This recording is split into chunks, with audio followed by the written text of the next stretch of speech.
Sejam bem-vindos, gratidão, gratidão por vocês aqui. Boa noite. Essa noite é uma noite especial, tá? E ela é especial porque hoje nós iniciaremos a primeira live focada em esporte. Então, o esporte, ele acaba sendo muito importante na minha vida. Eu tenho um pai que foi um atleta brasileiro. Boa noite, Sidney. Boa noite, Carol. Boa noite, Mili. Boa noite, se acheguem. E eu tive um pai que foi um atleta brasileiro, foi um CCA, um homem que saltava com varas. Hoje ele está com 84 anos, fazia corrida com revezamento, salto com obstáculos, etc. Então, o esporte sempre esteve muito presente na minha família, na minha vida, né? E por isso eu não poderia ter deixado de fora o esporte dessa nossa conversa. Cruzar esporte com o racismo é algo muito simples, não é? É muito fácil, principalmente se nós pegamos o futebol. É muito comum, né? Os xingamentos de macaco para os atletas negros. Então, o nosso convidado de hoje vai nos dar a chance de ouvir com competência um teórico que vai falar sobre a colonialidade e os domínios da raça no esporte brasileiro. E eu não posso deixar de falar que esse evento ele faz parte do Manifesto Pretejante, que é um manifesto que se levanta dando protagonismo para negros entrevistar negros. Então isso é muito importante e trazendo esse viés da militância, que é o meu viés, né? Lincoln, seja bem-vindo. Mábia, olá, sejam bem-vindos. Edilene, gratidão, amada. A Kim tá amando o livro aqui, que bom, fico feliz. Então nós teremos essa oportunidade de ouvir um teórico falar com tamanha qualidade sobre o esporte dentro do Manifesto Pretejante, que em última instância é um manifesto em homenagem a todas as crianças e os jovens que estão sendo negros, que estão sendo assassinados pela mão do Estado, e isso não pode passar impune. Então, trazendo reflexões fundamentais para que entendamos a complexidade do racismo em suas diversas áreas, em seus diversos setores. Será que o nosso convidado já chegou? Neilton, você tá por aí? Se você tiver, manda um oi, dá um salve ou entre e sai para eu te ver novamente para eu mandar a solicitação para você. Vocês estão me ouvindo bem, né? Ó, a louca. Agora, depois de falar tanto, pergunta se estão me ouvindo bem. Sim, vidas negras importam. E como importam? Bani, Passos, com certeza. Neilton, entre e sai para eu ver a solicitação para você, querido? Ou você me envia essa solicitação? Por favor. Vamos aguardar o nosso convidado que está chegando. Chegou. Vamos lá, Neilton. Aguardando o Neilton chegar. Neilton, você solicitou e eu mandei, tá? Isso. Aí! Neilton, seja bem-vindo. Gratidão por você ter aceito esse convite, porque assim que eu te vi na live da professora, que foi minha orientadora, querida amada, Kátia Rubio, eu disse, eu tenho que fazer uma live com o Neilton, ele não pode ficar de fora dessa jamais. Então, seja bem-vindo. O nosso público está aqui, né? E chegando, as pessoas vão chegando aí. E hoje nós vamos ouvir, então, pessoal, Neilton falar. É Neilton Ferreira Júnior. O tema de hoje é colonialidade e domínios da raça no esporte brasileiro. Neilton é graduado em Educação Física pela Universidade Presbiteriana Mackenzie, mestre em Ciências pela Escola de Educação Física do Esporte da USP e doutorando em Estudos Socioculturais da Educação Física e Esporte pela mesma universidade. É membro da Academia Olímpica Brasileira e do Grupo de Estudos Olímpicos da Universidade de São Paulo. Seus principais temas de pesquisa são as questões raciais e do trabalho no esporte. Então, Neilton, suas primeiras palavras aqui para cumprimentar o nosso público e, na sequência, eu já passo algumas questões que eu gostaria que você abordasse, ok? Tá Seja bom, tá me bem-vindo. ouvindo? Tá me ouvindo bem? Sim, muito bem. Legal. Primeiro eu quero agradecer a esse convite maravilhoso e de estar compartilhando ideias com vocês que estão assistindo a gente, ouvindo a gente, e com essa pessoa maravilhosa, essa intelectual fantástica que é aqui o Sam, essa lutadora, mulher negra, que a gente. Eu comecei a me aproximar do seu trabalho quando eu comecei a trabalhar no Céu Butantã. E a educação lá trabalhava com literatura negra, com literatura africana e afro-brasileira. Foi quando eu conheci você e depois, num segundo momento, quando a Kátia me apresentou você, né? Então, Sim. os encontros eles são assim apaixonantes e potentes, né? Eu espero poder contribuir. Como eu falei para você, eu estou numa caminhada também de estudo, de aprofundamento a esse tema, porque eu acho que ele é muito caro para nós, uma vez que o esporte, quando ele chega aqui no Brasil, ele não chega necessariamente, infelizmente, para desconstruir hierarquias de raça, de sexo e classe que a gente assiste aí de maneira hoje violenta, né? Mas ao mesmo tempo esse esporte é esse espaço apaixonante, né? Esse espaço vibrante, em que jovens sonham em ser e poder estar na condição de atleta. Isso gera bastante conflito, mas também bastante assunto. Com certeza. Então, olha só, você não conseguiu a sua foto, né? Tá com seu pai, uma foto sua de criança, É, envolvido com esporte, é isso? é uma Pois foto do eu trouxe, ai, pois eu trouxe uma foto do meu pai aqui. Meu pai, ele está com 84 anos hoje, mas meu pai foi um Uau, atleta brasileiro. Aqui, ele está se preparando, né, para uma largada. Ele ia fazer uma corrida de 200 metros e meu pai saltava com vara, salto com obstáculos e corrida com revezamento, né? demais. E nas décadas de 50 e 60, quando meu pai, quando os Jogos Abertos do Interior aconteceram aqui no ABC Paulista, em Santo André, o meu pai foi um dos que carregou a tocha olímpica, né? Então, Lindo. nós temos um Qual o nome orgulho dele? danado. E hoje ele está com 84 anos, é o Ciciá. Ele foi atleta numa época que caía no chão mesmo, saltava, né, com vara e caía no chão. Hoje ele sofre as consequências nos quadris, né, com essa história toda, mas ele foi muito feliz no esporte. E eu também, que Ai, eu que bom. amava meu pai no esporte, ok? Então vamos lá para a nossa primeira questão, logo de cara. Eu vou abordar algumas questões que eu gostaria que você passasse numa grande conversa conosco. Primeiro, eu pensei em 4 blocos, tá? Então, gostaria que você contextualizasse o estabelecimento do esporte moderno no Brasil. Tá. Depois, apresentar, que eu sei que você tem uma teoria, apresentar a sua teoria dos 4 domínios de raça no esporte. 3, fale sobre as formas de resistências que os atletas desenvolvem. E 4, as possibilidades estruturais de superação do racismo através do esporte. Vamos lá, então? É com você, Neilton. A gente tem 4 horas? Ai, poderia. Mas eu sei Ai, que você fará objetivamente e com competência. muito bom. Bom, Kyu-san, o que que é o esporte moderno, né?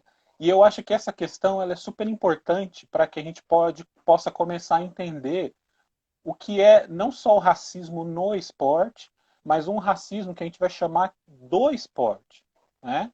Porque são terrenos específicos onde linguagens, símbolos e memórias circulam, né? E imaginários circulam, que fazem com que esse corpo negro nesse lugar seja visto como ou tanto mais objetificado e coisificado, né? Esse espaço, essa estrutura, ela tem uma história e a gente precisa recorrer a ela. Essa história, ela começa na Europa, numa França do século XIX, que vai trabalhar com a perspectiva de resgate dos Jogos Olímpicos da era antiga, dos Jogos Helênicos na Grécia Antiga, para instalar nesse momento social de uma Europa marcada por guerras, marcada por revoluções, industriais, marcada pela deposição de reis e pela tentativa do estabelecimento de nações, né, de identidades nacionais. Tudo isso gerava um conflito naquele território que pedia algum tipo de intervenção que eu posso dizer diplomática, né? Então, o esporte ele foi pensado, o resgate do esporte moderno, ele foi pensado para ser esse terreno do diálogo, esse terreno da preservação de uma determinada cultura, né, milenar, mas de diálogo e de estabelecimento de acordos, né? A partir do momento em que se estabelece os Jogos Olímpicos, né, lá no final do século XIX, a gente tem um primeiro dispositivo, né? Só que o esporte ele existe há muito tempo. A sua forma organizada, teorizada, ela passa a ser estabelecida no final do século XIX. E essa teoria do esporte, essa teorização do esporte, ainda que de uma forma bastante liberal, aristocrática, colocava aquilo que eles entendiam que fosse um humano no centro das práticas, né? O que a gente vai ver no século seguinte, no século XX, é a captura desse fenômeno pelo capitalismo, né? Pelos tentáculos e pelas forças do capitalismo, e a gente vai ter um processo de desimbolização constante desse instrumento, desse dispositivo, e a questão não só racial, mas a questão de classe e da separação das mulheres nesse lugar, ela vai estar marcadamente presente. Né? De maneira que, se havia uma possibilidade do esporte já no século XIX superar essas questões, ela foi interrompida, está sendo interrompida até hoje, pela captura do capitalismo do fenômeno esportivo. Né? E aí o que acontece? O século XIX é uma época em que a crença de raças, da existência de raças e da inferioridade de raças não brancas era uma verdade científica. A gente não pode negar isso.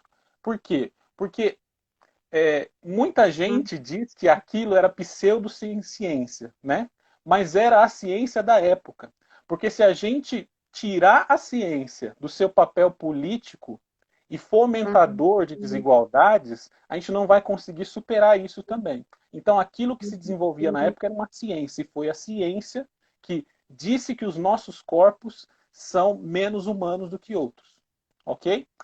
Esse esporte, esse conjunto de fenômenos corporais, de manifestações corporais, se espalha no mundo com uma proposta dita pelo francês autor desse projeto civilizatória. Então, é também um conteúdo e um dispositivo que tem no seu interior uma pré-concepção do ser humano, né? E uma pré-concepção do que eram os outros povos que não os europeus. Então, nesse segundo momento em que a Europa vem para os países da América, né, numa segunda jornada colonial, né, no final do século XIX, para poder se estabelecer ou ampliar as suas possibilidades de extração, né, de mais valor, o esporte ele vem com essa proposta, né, civilizadora, dita civilizadora, mas aonde ele vai se instalar? Ele vai se instalar nas sociedades de classe, né? Ele vai se instalar e vai ser objeto de domínio de uma burguesia, né? E essa burguesia, ela tem uma subjetividade, não só de classe, mas uma subjetividade de raça, ok?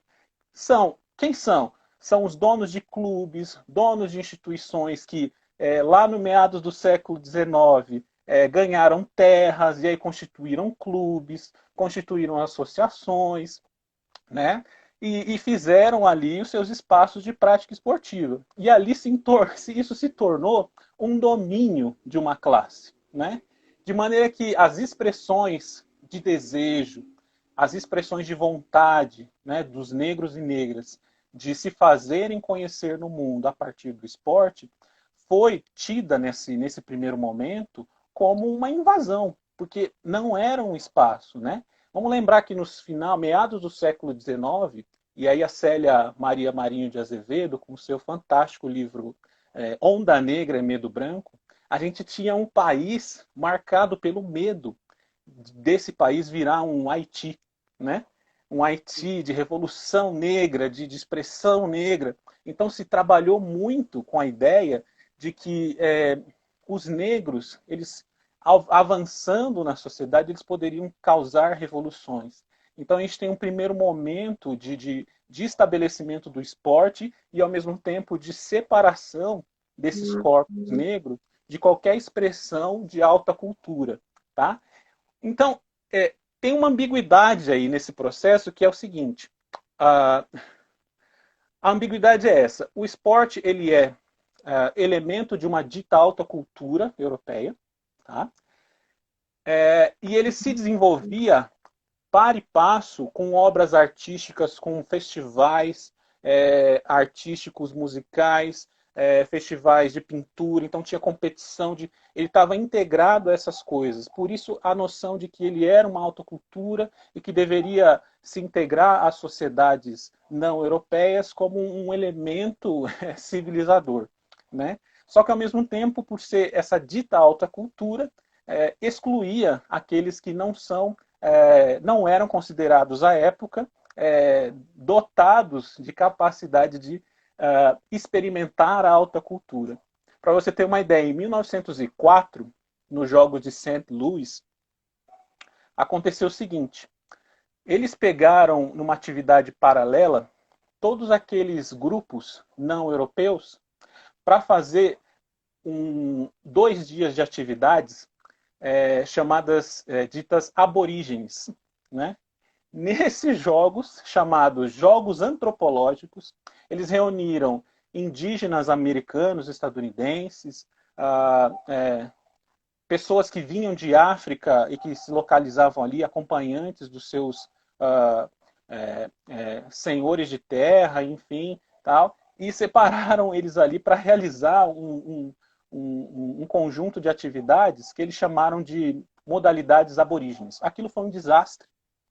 Foi um desastre terrível, porque eles tiveram também que reproduzir, depois de apresentar as atividades aborígenes, as atividades ditas olímpicas, né? As de alta cultura.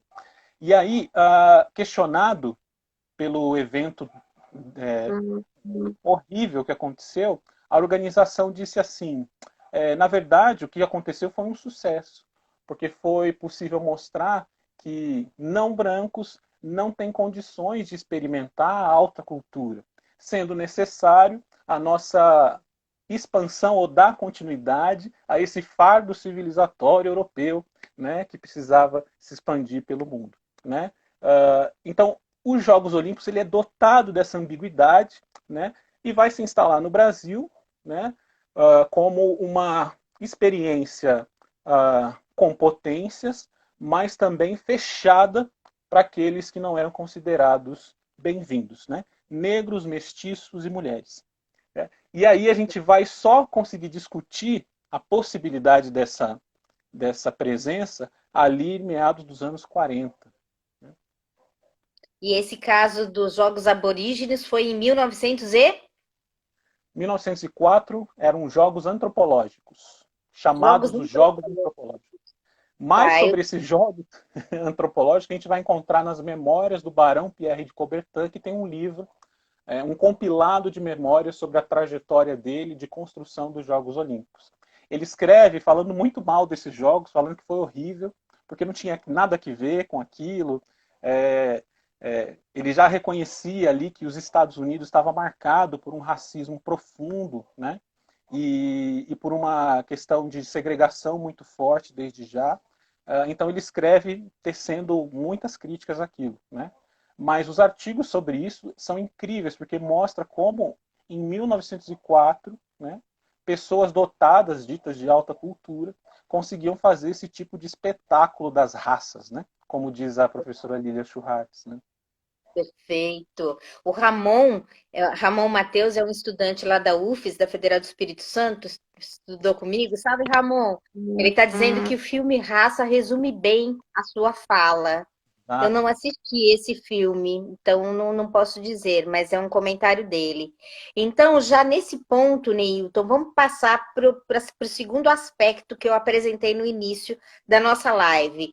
Então, eu quero que você apresente a sua teoria dos 4 domínios da raça no esporte. Bora lá! Eu vou humildemente dizer que é um ensaio teórico, né? Porque eu fui bastante Belíssimo. provocado com essa noção e eu precisava colocar no papel. E aí eu vou falando aqui, eu consigo até desenvolver melhor também, né? Esse ensaio ele está num livro chamado Psicologia Social do Esporte, né? E nesse capítulo chamado Revisitando a Raça no Esporte, né? Implicações para a psicologia social do esporte, eu faço esse exame trazendo esses 4 pontos. Bom, são 4 categorias de análise, né, do fenômeno do racismo no esporte e como ele se dá através do esporte.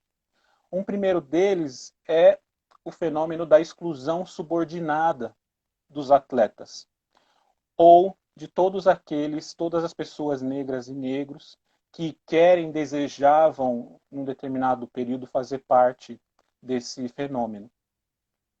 Isso acontece nesse início de século XX no Brasil, em que acreditava-se, né, fortemente que o Brasil só conseguiria se desenvolver enquanto nação se conseguisse superar, né, as chagas e a inferioridade deixada e legada pela cultura e os corpos africanos e afro-brasileiros, né, e também os mestiços.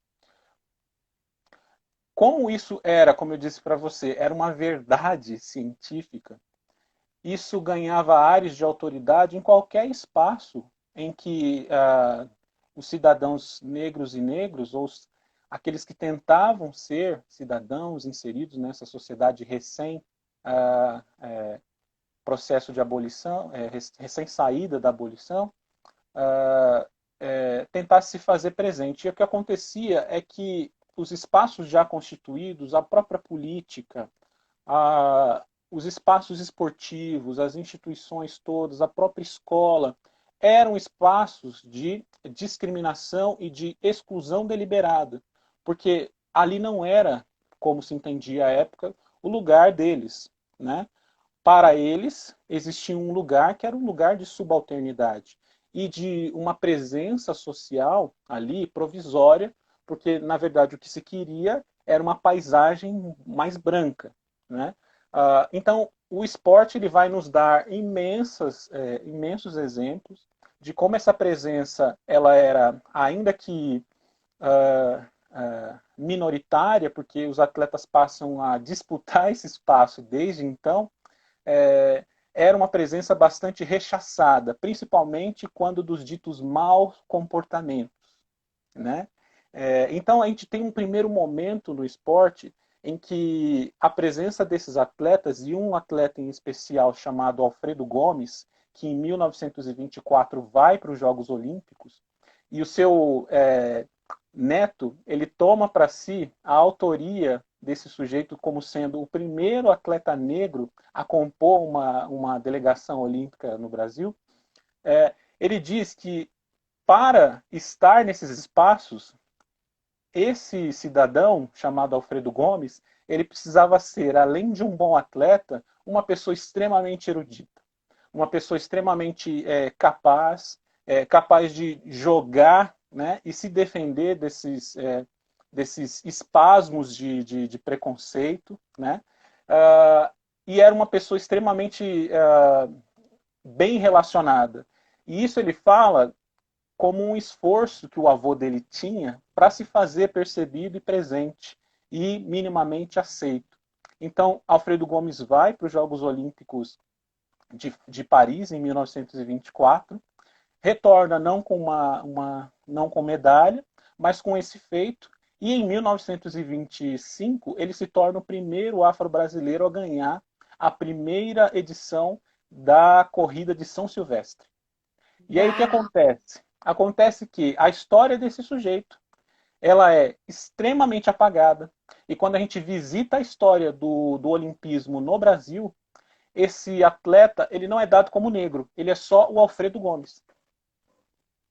Uau! Se a gente recuperar os livros da época, as fotos da época do Alfredo Gomes, tem uma foto emblemática que é ele junto com a delegação olímpica que ia para Paris, todos os membros da delegação, todos brancos, abraçados à bandeira brasileira, e ele do outro lado, separado pelo técnico e atrás do grupo.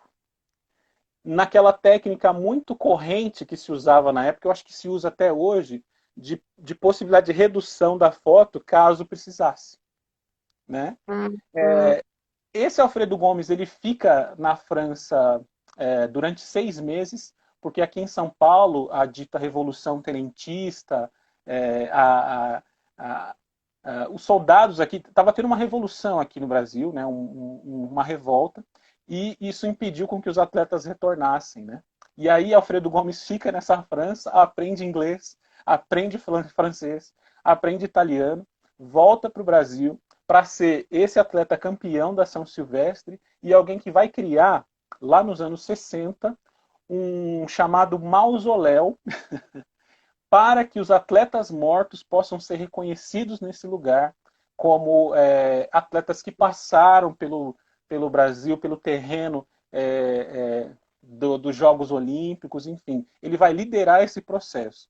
Ele era um sindicalista, certo? Trabalhava na telefonia brasileira e viveu todo esse período com esse tipo de relação, tendo que se performar, né, numa pessoa tanto mais parecida com o ideal de época, que era o quê? O Brasil querendo ser França, né? Tal, mas era um cara que realmente falava francês. Nossa, O Brasil gente, não. que história incrível! E aqui na nossa live eu vi passar em algum momento um grande biógrafo que nós temos aqui brasileiro, negro, que é o Tom Farias, né? Não, Que prazer, prazer. tem escrito biografias de grandes da nossa literatura, grandes personagens e personalidades negros e negras. Aí o último livro dele é da Carolina, né? Carolina Maria de Jesus. Lindo. Então, eu fico ouvindo essas histórias, eu vou viajando, porque eu fico imaginando o quanto que nós, negros e negras, temos de fato construído este país de uma Exato, forma, exato. temos quebrado. O objetivo desse manifesto pretejante, inclusive, é mostrar onde que nós quebramos com os paradigmas da mesmice, os paradigmas do racismo, dos preconceitos diversos, onde que nós trazemos, tensionamos e trazemos novidades, educamos, como Nilma Lino Gomes diz, né, no livro dela, né, movimento negro educador. Então, é exatamente isso. A história dele é brilhante, uma história apagada, né? Nesse período que você está falando, eu consigo colocar, você chegou a 60, né, década de 60, e eu consigo pensar na década de 78, no ano de 1978, quando o MNU foi criado. E o MNU ele foi criado, na verdade, por conta de uma tensão no território do esporte. Isso. Quando lá no esporte, no clube de regatas Tietê, 4 jovens negros foram proibidos de Essa entrarem, estátua. né, naquele espaço.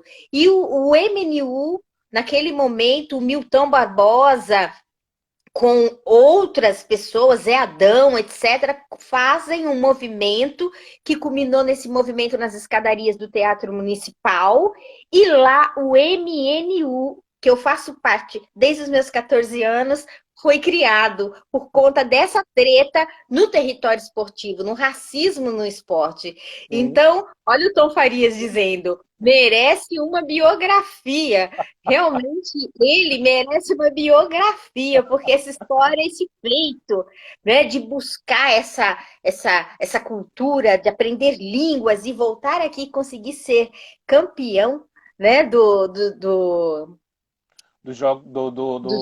Da corrida de da São Silvestre. corrida de São Silvestre, é algo A incrível. primeira corrida de E São Silvestre, a primeira Ponta Negra. Gente, isso é fantástico. E que se junta com a questão da militância. Eu fico imaginando, Tom Farias, a efervescência da época, né? Então, nós tínhamos políticas higienistas, né? Ao mesmo tempo que os negros tensionavam, porque nós somos parte, fazemos parte, eu quero estar aí, quero Exato. estar e estarei. Exato. Então, eu fico imaginando a movimentação, a potência, né? A E pessoa como que do, o MNU entra nessa história, quer dizer, foi criado no meio de um furdunço desse focado no esporte, o racismo no esporte. Então, pronto, a pessoa do arrasou. Alfredo, a pessoa do Alfredo Gomes, a gente pode estabelecer uma relação porque ele era uma figura, como diz o neto dele, uma figura muito bem chique, muito bem apessoada, assim, sempre muito elegante. E era uma das discussões que o movimento negro à época, lá nos anos 30, fazia, né, da necessidade do homem negro se apresentar para poder Alinhado, entrar no mercado de trabalho, né, tinha essa discussão, né? tinha. Então, ele é uma figura que aparece espelhando esse tipo de ideia, né? E provavelmente sendo educado pelo movimento negro, a gente não sabe. Talvez uma biografia. Uau, arrasou! Já fiquei com vontade, curiosa. Olha aí, Tom. O Sidney dizendo, concordo, biografia já, é isso. Vamos para o seu segundo domínio? Vamos lá. Esse segundo, ele diz respeito à inclusão do negro. Só que é a inclusão subordinada, tá? É uma inclusão subordinada porque numa época em que a gente já começava a superar, né, ali nos anos 30, 40, 50, começava a superar a ideia de raça como um marcador é, biológico, né? A ideia mais culturalista se fez presente, muito embasada nas ideias do Gilberto Freire, né? O Gilberto Freire falando para a gente, né, no seu Casagrande Senzala, que ah, na verdade o que o Brasil tinha era uma vantagem civilizatória em relação a países como Estados Unidos e Europa, marcados por guerras raciais, a Alemanha em 36, os Estados Unidos já fomentando a lei de Jim Crow, né, com a segregação. E aqui buscou-se nessa, nessa tese, e ele não funda, na verdade, né, a questão da democracia racial, mas ele vai falar a partir de uma ideia de que, eu não sei se ele faz uma confusão, mas a miscigenação como se fosse uma criolização que a gente entende hoje, né, que a criolização é quando a cultura, né, ela é embebida de um projeto civilizador negro, né? E não é bem isso. O que acontece é que a miscigenação ela não diz muito sobre a superação do racismo. Mas isso vai dando uma compreensão nas pessoas que vão fazendo as primeiras abstrações sobre essa obra, de que o Brasil talvez não teria, né, um racismo tão forte, tão marcado, e que a presença do negro dava para o mundo a presença dos corpos miscigenados para o mundo uma ideia de um processo civilizador que deu certo, né? Perfeito. Então a ideia Inclusive as mulheres aparecem ali, as mulheres negras, como iniciando os jovens brancos na arte do sexo, isso como se é horrível. tinha vontade de iniciar o jovenzinho branco na arte do sexo, não É, é? Inclusive isso. Perfeito. E lá no Gilberto Freire, ele vai fazer uma fala muito curiosa também. É engraçado encontrar nessas pessoas, né? No próprio Fanon fala sobre o esporte, né? E no Gilberto Freire ele vai falar que esse corpo negro, ele é bom para essas coisas. Ele vai falar, né? Então ele vai endossar teoricamente a ideia de que esse corpo, né? E não é que o negro não é bom nessas coisas, porque existe uma formação cultural para ser, né? Mas ele vai com essa ideia dizer para a sociedade, né, que incluir negros nesses espaços, né, fazer com que eles se tornem jogadores de futebol, participem do esporte, seria uma coisa boa, né? E é o momento em que os clubes passam a receber esses atletas, esses jogadores. E aí um adendo, né? Ah, antes mesmo disso acontecer, o movimento negro também foi um dos criadores de de um movimento que a mídia da época chamou pejorativamente de Liga da Canela Preta. A Liga da Canela Preta, que aconteceu lá no Rio Grande do Sul, né, era um espaço inseparado porque eles não podiam acessar as ligas oficiais, né, mas era um espaço para negros e brancos jogarem futebol. E era uma liga mesmo. Né? Então eles construíram uma espécie de quilombagem esportiva, né, para poder fazer o seu esporte. Então o desejo está ali. Né? E a formação desses atletas, né, negros para entrarem nesses clubes se dá nesses espaços do movimento negro, né? De construção de ligas negras, de clubes sociais negros, né? Nos anos 30, 40. E é quando essas pessoas vão acessar. Não que não lá nos anos 14, 15 não tivesse, mas eles começam a entrar acompanhados aí por uma ideia de que o esporte seria o lugar, né? Olha que ambíguo, seria o lugar para os negros estarem. Lugar esse que é, segundo a ideia da época, um lugar do terreno do chão, da quadra, do movimento e da performance, nunca do pensamento, nunca da liderança, nunca dos espaços de reivindicação. Né? Tem uma norma, a primeira norma que o São Paulo Futebol Clube escreveu no regimento do clube, né, dizia ali que proibindo, né, os associados, né, militantes, de fazer qualquer tipo de manifestação política ou qualquer coisa parecida com isso. Né? Então já estava ali construído um espaço que os receberia, né, porque eles eram potentes, né, eles tinham essa dita natureza potente para a cultura, para as artes e para o movimento, e eles eram recebidos, mas esse recebimento é em silêncio. Né? E aí, no primeiro momento de resistência desses atletas contra o racismo, é a resistência pelo silêncio, pela mímese, pela inserção e pelo sim, mas que no coração é não, pelo ir, mas não querendo ir, mas aos poucos fazendo parte desse conjunto de práticas que dali em diante vai começar a ser enegrecida e, portanto, vai ser um momento em que a sociedade vai começar a falar do esporte como prática de vagabundo. Né? Se num primeiro momento esse esporte ele era dito superior, né, como é que se diz, nobre, porque quem praticavam eram a classe dominante, quando o esporte começa a ser enegrecido, ele passa a ser dito e atribuído pela imprensa da época, pela sociedade da época, como coisa de vagabundo. De maneira que quem fazia esporte tinha que trabalhar.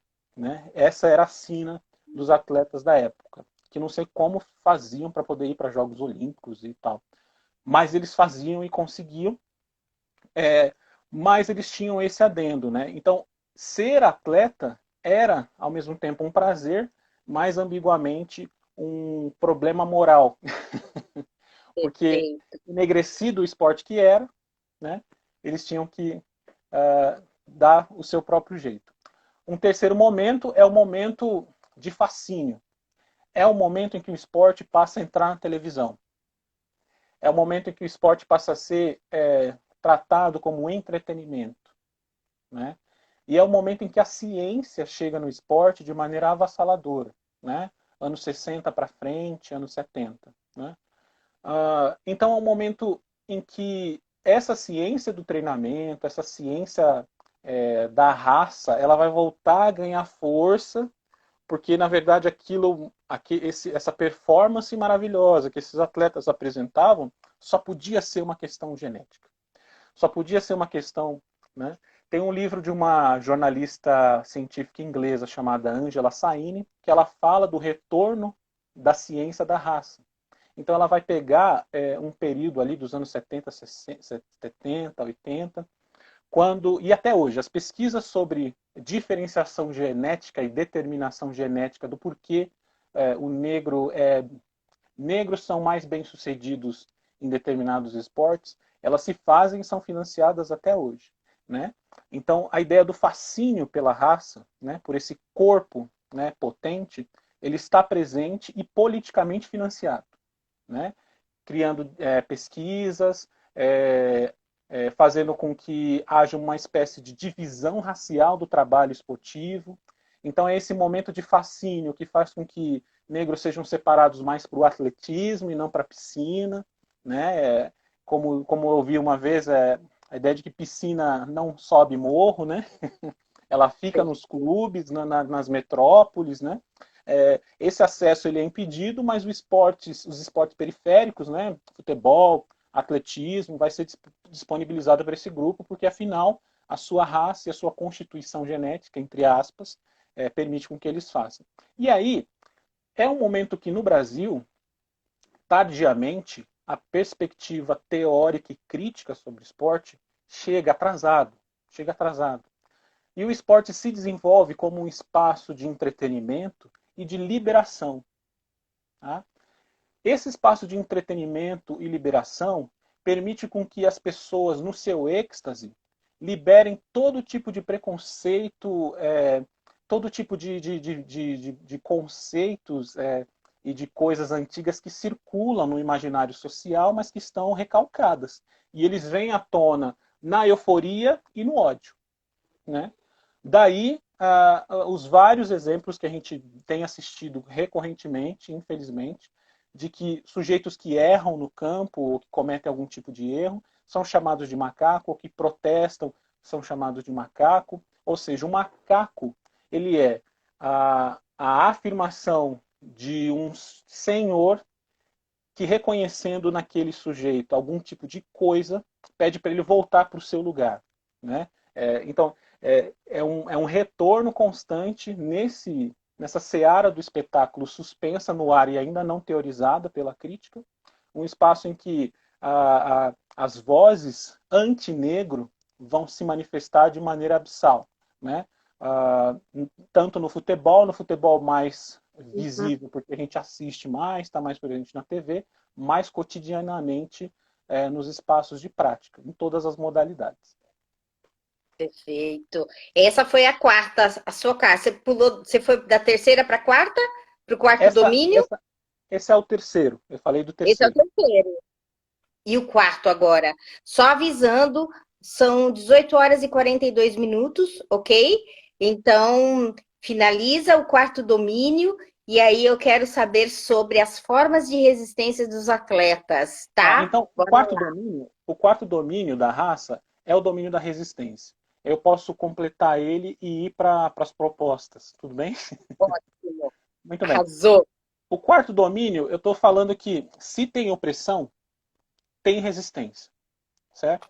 E a trajetória dos atletas negros e negras do Brasil nos ensinam que esse processo de resistência ele existe, mas se diferencia. Ele é diferente do que acontece nos Estados Unidos, na Europa, e ele acontece no Brasil de uma maneira muito mais imperceptível e necessariamente imperceptível, porque esse espaço onde eles estão é um espaço que espelha uma sociedade autoritária, espaço que espelha uma sociedade antidemocrática, e espaço que espelha uma sociedade disciplinar, né, e ditatorial. O Brasil ele é isso, né? Sendo assim, os atletas eles são não só introduzidos numa institucionalidade que os vigia enquanto corpos negros potentes, mas uma institucionalidade que está sempre esperando deles um tipo de manifestação que se dá só pelo corpo e não pela fala, né? Só que nessa condição, essas pessoas, esses atletas negros, eles vão se apoiar, eles vão construir espaços de comunicação e eles vão fazer com que, por exemplo, lá no São Paulo Futebol Clube, onde nasceu para o mundo esportivo o Ademar Ferreira da Silva, essa pessoa seja alguém que vai congregar atletas negros nesse espaço e vai permitir com que uma atleta chamada Melânia Luz se torne a primeira atleta negra a compor uma delegação olímpica e ir para os Jogos Olímpicos em 48, certo? Então, existe entre esse grupo de atletas, e aí a gente pode pensar o futebol, e eu estou pensando aqui o atletismo, processos de resistência e construção de saberes de como resistir a uma estrutura racista que, ao mais pequeno sinal de revolta, poderia fazer mal a eles, certo?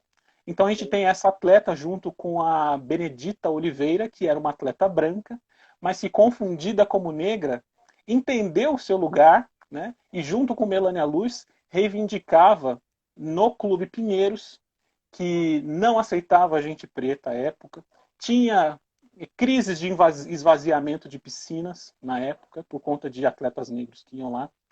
Ela, junto com ela, reivindicava a condição de dignidade das atletas negras e dos atletas negros também. Então, assim, são vários exemplos que a gente pode dar. Infelizmente, eu tomei todo o tempo aqui contando uma história, mas é isso. Resistência há, e ela é historicamente identificável, tá? O problema é que as visões, a forma como a gente olha para o esporte, ela não dá voz ou não permite com que os atletas expressem na sua trajetória como é que eles conseguiram fazer essas coisas. Perfeito. Biografias necessárias. E me fala então, portanto, como que você pensa e entende as possibilidades de superação do racismo nesse território do esporte? Bom, eu acredito que a gente não consegue avançar para propostas de democratização desses espaços, de arejamento desses espaços, se a gente não entender como é que o esporte no Brasil se estrutura. Então, primeiro, a academia, a universidade, ela deve voltar às estruturas. Ela deve pensar a ideologia do esporte. Qual é essa ideologia e qual é essa concepção e essa razão dominante que estrutura o esporte brasileiro. Então, a responsabilidade da academia não só estudar corpos e como esses corpos vão ser mais potentes na quadra, na piscina, mas estudar como é que o esporte se estrutura de tal maneira que ele continua sendo essa máquina de exclusão, né? Ou de inclusão subordinada, né? Ou de exclusão das mulheres das atividades que elas querem participar. A segunda coisa é que o esporte ele precisa ser considerado, esse esporte que a gente está pensando, né, o esporte profissional, ele precisa ser considerado como profissão, ou seja, lugar de direito. Né? Os atletas não têm direitos. Né? O atleta ele começou lá nos anos 30, né, com a formação da CLT, anos 40, 30, como seletista.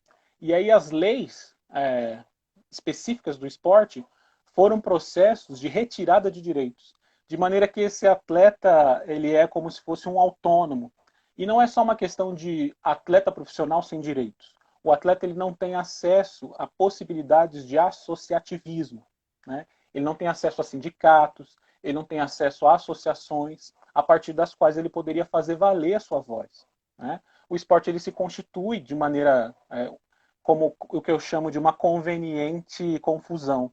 Essa conveniente confusão faz com que os clubes, as instituições esportivas, patrocinadores, extraiam tudo que eles podem desse corpo, mas que não devolvam para eles o direito de serem profissionais através daquilo que eles praticam. Então, a gente precisa repensar o esporte a partir de um espaço profissionalizante e um espaço de direitos. Né? Não tendo esses espaços, os atletas não podem vocalizar uma voz despersonalizada, mas potente enquanto categoria.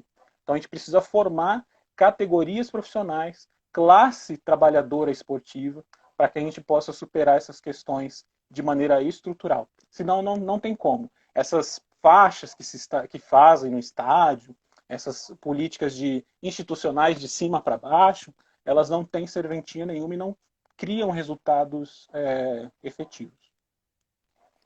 Nossa, eu fiquei impactada com essa sua fala agora no final, porque eu acho que mês passado eu assisti no Globo Esporte uma matéria de umas meninas super jovens que jogavam futebol longe de suas famílias, longe dos seus estados, e que estavam se submetendo a receber R$ 30, R$ 40 por mês. Isso. E quando uma denunciou, fez a denúncia, uma mais velha denunciou as condições em que elas, inclusive as mais novas, estavam nessa situação, ela foi praticamente engolida pelos organizadores dos times, né, as direções dos times ali, e eu fiquei impactada com aquilo, porque eram meninas muito novas, franzinas, né? E viveram longe da família e recebendo por mês R$ 30, R$ 40 jogando Uhum. futebol. Então é isso que você está falando, né? Tem o corpo extremamente usado e abusado, né? O tempo Porque todo racializado. Porque e racializado como um parcializado. elemento. Uhum. É isso, é Uhum. isso. É mais ou menos como eu penso, né? Eu digo o seguinte, que o corpo negro é um corpo violentado independente da sua idade, que as Uhum. crianças negras, elas não Exatamente. são vistas como crianças. Para mim, as crianças negras, elas são vistas como homens pretos adultos. E é aquela ideia daquela criança do período da escravidão, é aquela que vai ficar de quatro e vai carregar a criancinha branca nas costas, como as imagens nos trazem, né? É aquela que vai servir de moleque de recados, né? Exato. Então, isso está muito impregnado no esporte. Tá. Quando a Pra gente você ter- vê o time feminino de futebol, né, das nossas mulheres, o time de Marta, o sofrimento dessas mulheres no Brasil, há quantas décadas há uma grita em relação a isso, e é uma humilhação tremenda. Todo ano a gente escuta, a gente sabe. Então é isso que você está dizendo, justamente isso. Mas eu não isso, sabia que não tinha uma categoria deles para lutar, para não, reivindicar. não. Eu não sabia disso. Não, ela se restringe bastante ao futebol e a gente tem uma dificuldade de avançar para as associações e sindicatos de atletas das demais modalidades, né? Os atletas eles têm contratos de 1 ano, às vezes 6 meses. Isso vai mudar agora porque tem um regime aí que está sendo pensado lá no governo federal que permite que os atletas tenham contratos de 30 dias, né? E aí o que acontece? Olha só o pior da cena. Você lembra do caso do Ninho do Urubu, lá no CT do Flamengo, né? Que Lembro. gerou na Conta morte para o povo que de repente nem todos sabem, né? Conta rapidamente, temos 10 minutos, tá? Um 10 pouquinho minutos. menos. Aconteceu que o Ninho do Urubu, que é um centro de treinamento do Flamengo, do Clube de Regatas Flamengo, ele pegou fogo e matou 10 pessoas, ferindo outras 6. A maioria delas negra. Aconteceu que, numa das sentenças em que o Ministério Público solicitou ao Flamengo a garantia de alguns milhões para garantir a indenização dessas famílias, a sentença do juiz qual foi? Como essa atividade se configurava recreação, eu não posso colocar essa atividade nas relações de trabalho, certo? Ah, E aí ele tira das relações de trabalho e isso fica no campo da recreação, numa outra instância. E aí, como a instituição é mais forte, tem mais defesas, né, ela ganhou a causa. Então a gente não sabe hoje como é que estão essas famílias. Se elas estão recebendo alguma coisa ao tempo de se encerrar esse julgamento, esse processo, se não estão, como é que estão. Mas uma coisa é certa, né? A forma, como eu falei anteriormente, capitalista, né? De superexploração. Porque a nossa classe aqui nas Américas, né, Kyo-san, ela não é só uma classe. Ela não é como se fosse uma classe trabalhadora inglesa. Ela foi uma classe racializada. Ela foi objetificada como corpos da superexploração e da mais-valia absoluta, porque o Brasil é isso, o Brasil é essa potência exportadora, né, de monocultura, de trabalho precário, né, de maneira que uma instituição esportiva tem muito mais poder sobre 16 jovens que tinham um futuro pela frente, né, e que foram atravessados por um sistema racista que é jurídico, né, econômico, que faz com que o interesse do dono da propriedade privada seja mais valioso em detrimento das vidas dessas famílias. Perfeito. Neilton, vou finalizar, começar a finalizar essa live. Pessoal, muita gente elogiando, pedindo para deixar gravado, que você é genial, a forma que você explica, extremamente didática. Eu fiquei encantada, já estou sentindo profundamente não ter conseguido participar da sua banca. Ai, que tristeza, né? Vai ficar para a próxima, não adianta. Vai ficar para o seu pós-doc, sabe lá, né? Não sei, vamos É um saber. prazer. Neilton, então olha só, pessoal, é isso, né? Então, o Manifesto Pretejante tem esse objetivo de trazer aspectos teóricos juntamente com algo que nos traga extremamente, nos leve ao prazer, mas sem perder a consciência também de tudo que está acontecendo. Então, Neilton está aqui abrindo as portas para o nosso convidado de amanhã. Amanhã nós teremos o nosso campeão olímpico do Taekwondo, Diogo Silva.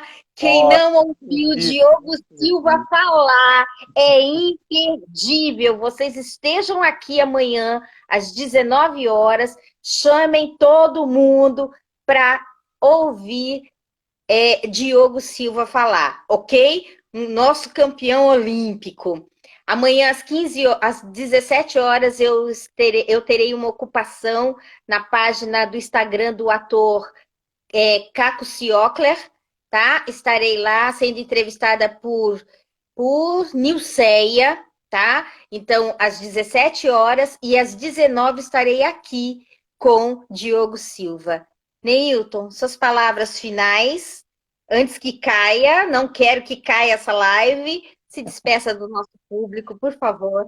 Eu queria agradecer a você, maravilhosa, Não. potente, linda, e aos demais que estão assistindo a gente, muito obrigado. Pô, falar de esporte é uma coisa que eu sou pirado, eu sou viciado nisso, e eu gosto muito de esporte. E eu acho que a potência do esporte somos nós, não é o discurso, né? São os corpos negros e negras afro-brasileiros que, ao entrar nesse espaço que foi criado por uma institucionalidade eurocêntrica, começam a criolizá-lo. Eu acho que nós, negros e negras, temos não só uma responsabilidade, mas um papel histórico importantíssimo em fazer com que essa cultura seja civilizada de fato. E aí a gente vai poder falar das coisas boas, que existem sim, tem muitas coisas, é que não dá tempo. Obrigado. É verdade. Então, pessoal, eu quero finalizar mostrando de novo o meu pai, Ciciá, que foi um atleta brasileiro, dando a largada dele aqui. Hoje ele está com 84 aninhos e deu a sua contribuição ao esporte brasileiro. Que bom. Neilton, gratidão, um beijo, um abraço. Pessoal, gratidão por vocês terem ficado aqui. Até amanhã. Amanhã tem mais. Até mais. Beijo. Tchau. Até mais. Tchau. Obrigado. Gratidão.